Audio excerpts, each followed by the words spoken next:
आमदार देशमुखांनी समजावून सांगितली विनोदी शैलीत नगरसेवकाची व्याख्या. पाहूया काय म्हणाले ते. म्हणून नगरसेवकाची व्याख्या करत असताना न म्हणजे पाण्यामध्ये नळ असला पाहिजे, नळामध्ये पाणी असलं पाहिजे. ग म्हणजे गटारी साफ असल्या पाहिजे. गावामध्ये कचरा कुडा घाण ही दिसली नाही पाहिजे.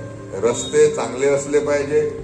त्या निमित्ताने सेवक म्हणून पहिला जो स आहे, सेवा करण्याची भावना ही प्रत्येकाने ठेवली पाहिजे आणि दिवस रात्र तन मन धनानं लोकांची सेवा ही आपल्या हातून घडावी, जेणेकरून येणारे पुढचे काळ.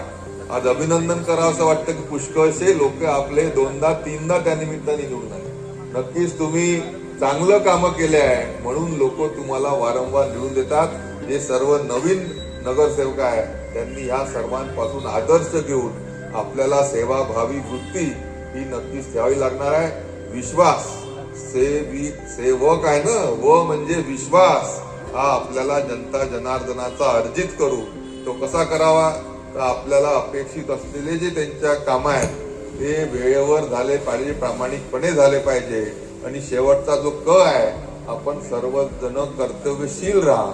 नगरसेवक, नगर अध्यक्ष म्हणून ज्या लोकांच्या तुमच्याकडनं अपेक्षा आहे